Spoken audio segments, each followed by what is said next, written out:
Hello friends, welcome to my Borderland Technical Mission channel. नोंथांमोनखौ आंनि चेनेलाव बरायो। आंनि मुङा मैहुर लावारि। आं गोबां साननिफ्रायनो नोंथांमोननो भिडिअखौ आपल'ड खालामनो हायाखैमोन। दिनैनिफ्राय नोंथांमोननो भिडिअखौ आपल'ड खालामनो नाजासिगोन। आरो जायफोरा आंनि बे भिडिअफोराव कमेन्ट होदोंमोन बिथांमोननो आं गोबांनिखौनो आङो रिप्लाइ हरनो हायाखै आरो गोबांनिखौनो रिप्लाइ हरनो हादों। जायफोरा रिप्लाइ मोनाखै बिथांमोना गाज्रि दामोन नोंथांमोन। दायो आंनि बे भिडिअ बानायनायनि टपिकआनो जाहैबाय how to link pan with Aadhaar. माने आधार कार्डजों पेन कार्डखौ बोरै लिंक खालामो बेखौ आं नोंथांमोननो दिन्थिगोन। भिडिअ जागायनायनि सिगाङावनो आं नोंथांमोनखौ खावलायो जायफ्रा आंनि चेनेलाव नि भिजिटर्स माने गोदानै भिडिअखौ नायनाय बिथांमोना आंनि चेनेलखौ उनाव नोंथांमोना बावगारलाङोसो लाइक खालाम। फैदो दायो भिडिअखौ जागायदोनि।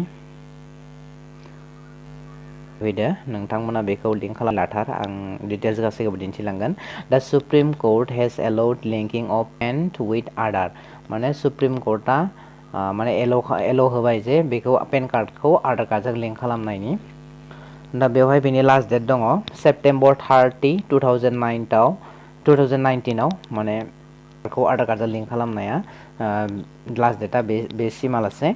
आरो जायफोरा बेखौ जुदि आधार कार्डखौ पेन कार्डजों लिंक खालामा बिथांमोननि पेन कार्डआ रिजेक्ट जानोबो हागौ। ओंखायनो थाबैनो नोंथांमोना आधार कार्ड थानायफ्रा पेन कार्डखौ आधार कार्डजों लिंक खालामनानै ला। दा नोंथांमोना नेटआव सार्च खालामनानै फुललि डिटेइल्स गासैखौबो लाजोबनो हागोन नोंथांमोन। दिन्थिनि बोरैहाय माने पेन कार्डखौ आधार कार्डजों लिंक खालामो।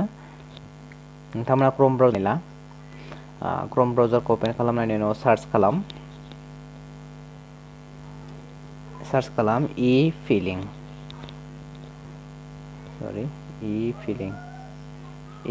सार्च खालाम।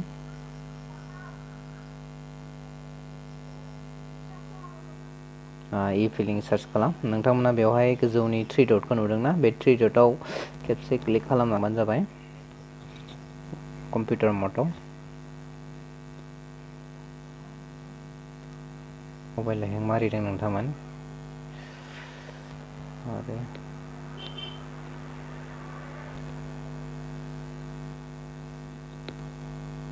गाज्रि दामोन नोंथांमोन। बे डेस्कटप मदआव लांनानै नोंथांमोना बे गोजौनि बे लिंकआव क्लिक खालामनानै होनो हागोन। गोजौनि बे लिंकआव क्लिक खालामनानै हो।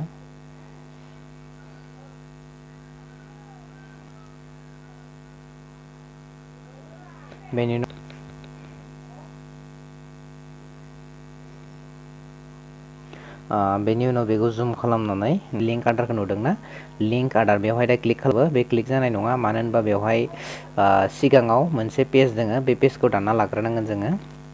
नैबे पेजखौ जोङो दानना लाग्रोनांगोन। दानना लानायनि उनाव बे लिंक आधाराव खेबसे क्लिक खालामनानै हो।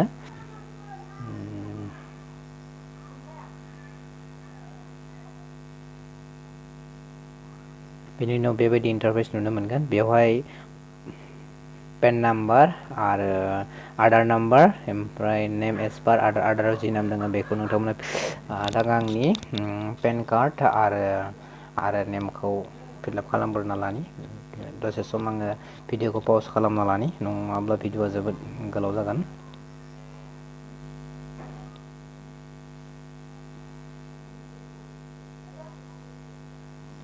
पेन नाम्बार आरो आधार नाम्बार आरो बे आधार कार्डआव थानाय होबाय। बेनि उनाव आइ एग्रियाव खेबसे क्लिक खालामनानै हो। बेनि उनाव बे केपसाखौ नोंथांमोना बेवहाय होनांगोन। एबभ इमेज केपसा बेखौ टाइप खालामना होनांगोन नोंथांमोन। आरो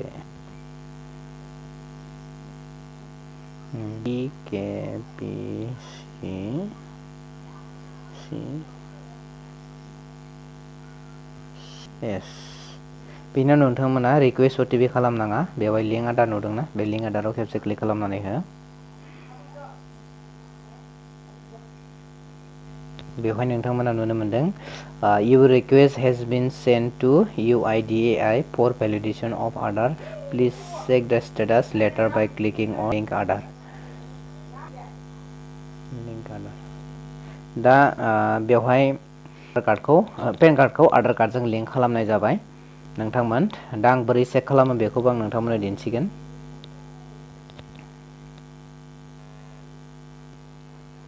बेनि उनाव नोंथांमोना बेक खालाम बे आधार कार्ड पेन कार्डखौ आधार कार्डजों लिंक खालामनाया साक्सेसफुल जाबाय नङा होमबा दा जोङो चेक खालामनो थाखाय जोङो खेबसे बेक खालामफिननानै जों मा खालामनांगोन नैबे क्लिक हियार बे क्लिक हियाराव खेबसे क्लिक खालामनानै हो नोंथाङा नोंथांनि पेन कार्ड आधार नोंथांमोना डाइरेक्ट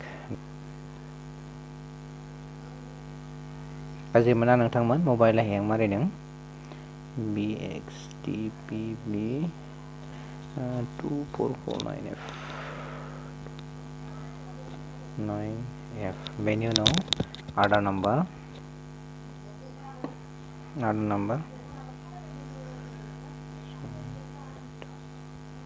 7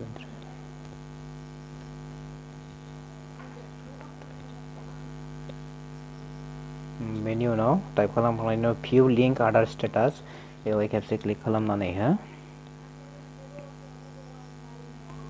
बेनि उनाव नोंथांमोना नुनो मोनगोन बेवहाय your PAN is link to Aadhaar number इसनि दा बेवहाय आं पेन कार्डखौ आधार कार्डजों लिंक खालामनाया अलरेडि लिंक खालामनाय जाबाय नोंथांमोनाबो बेखौ लिंक खालामनानै ला आरो भिडिअखौ नोंथांमोना जेसेबां हागौ एसेबांनो शेयार खालामना हो लोगोफोरनो नङाबा जाहाथे माने बे डेटआ जाहाथे फार जालाङा डेट फार जालांबा उनाव पेन कार्डनि थाखाय एसे प्रब्लेमबो जानो हागौ ओंखायनो जेसेबां हागौ एसेबांनो बे भिडिअखौ लोगोफोरनो शेयार खालाम बयनोबो अके फ्रेन्ड्स बेखिनियानो भिडिअखौ मोजां मोनोबा लाइक आरो कमेन्ट खालाम माबाफोर सोंनो गोनां दंबा कमेन्ट बक्सआव कमेन्ट खालाम नोंथांमोन थेंक्स फर वाचिं फ्रेन्ड बाय बाय